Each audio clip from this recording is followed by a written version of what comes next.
meel ka duwan adduunyada. qof walba banaanka uu soo baxo.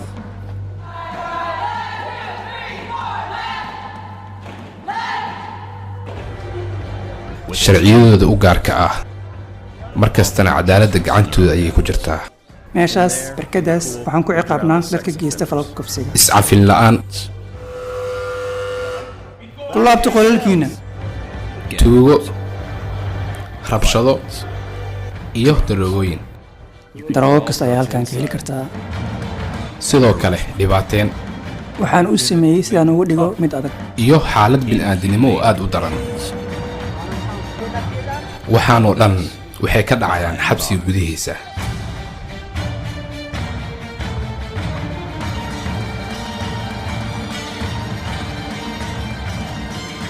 mid ka mid ah xabsiyada dunida ugu adag.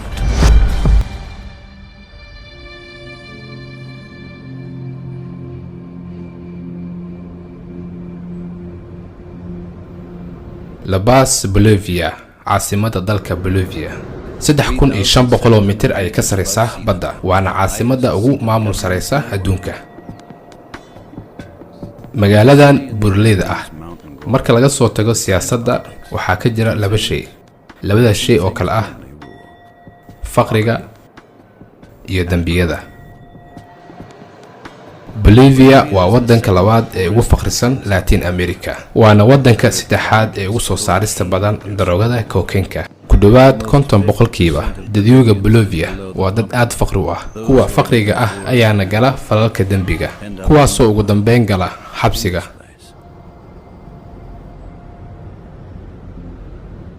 xabsiga San Pedro, afarta darbi ee jaxiimada ah, magaalo ee ku dhex taalo magaalo kale. magaaladii xabsiga ma aha xabsiyada caadiga ah ee aad taqaanay, sidoo kale waa mid ka mid ah xabsiyada ugu adag dunida.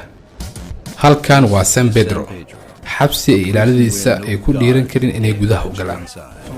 innagu waxaan nahay 20, iyaguna waxay ka badan yihiin 2,000 oo qofood. gudaha xabsigan waxaa ka jira foole aad u daran.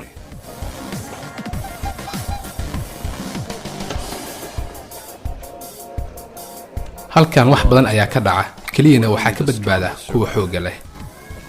waxaan ahay dilaa. waxaan dilay askari. jir ahaan, nafsi ahaan, intaba dadka meesha ku jira uma fiicna.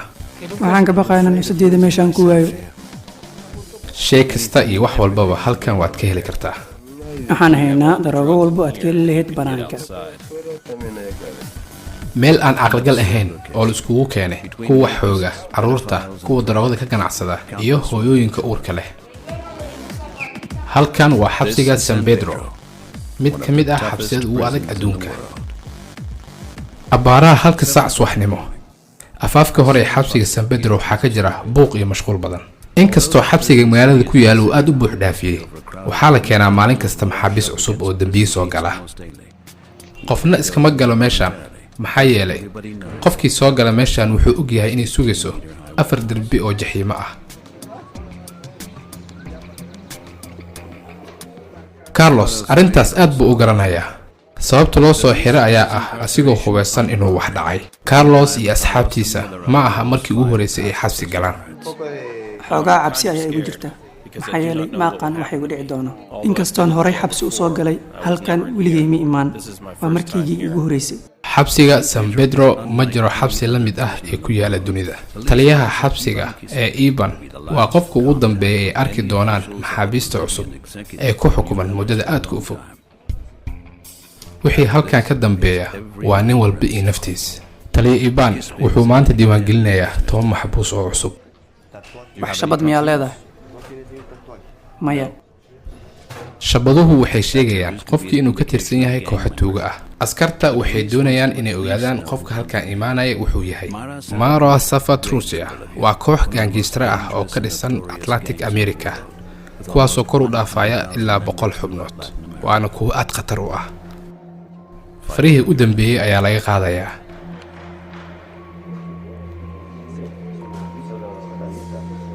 kadib sawir ayaa laga qaadayaa.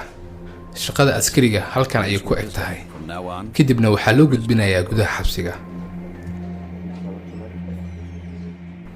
shaqadeed halkan ayay ku eg tahay. gudaha ayuu galayaa waxaa la wareegayaan kooxda Telegado iyaga go'aaminaya wax ku dhacayo Ahí le van a dar a la sección que corresponde. hogaamiyaasha xabsiga ee loo yaqaano delegado ayagaa xukuma meeshaan wax walba iyo goor kasta xoogaa socod yar kadib waxaa la tagi doonaa meesha laga galayo xabsiga meeshaasoon askarta aysan wax awood ah ku lahayn kadib tuugada ayaa la wareegaysa xukunka mid ka mid ah xabsiyada ugu adag dunida kaasoo aysan gudihiisa ku jirin wax ilaalo ah xabsiga San Pedro maxaabiistu waa la isku fasaxay dowladana ma soo faragelin karto sidoo kale wax askar iyo ilaalo ah kama jiraan xabsiga gudihiisa kuwa xabsiga xukuma waxay u kala sareeyaan dilaayaal qaswadayaal iyo kuwa daroogada ka ganacsada waxayna maamulaan 8 degmo oo ka tirsan San Pedro kooxda xukunta waxay xaqiijinayaan inay gacanta ku dhigaan xabsigaas oo ku dhex yaala magaalada dhexdeeda meesha ugu fiican magaalada La Paz kaas oo gacantooda oo marnaba ka baxeen gudaha xabsiga maxaabiista si xur ah ayay isku dhex marayaan kuwa cabtooyda ah kuwa wax dila iyo kuwa wax kufsada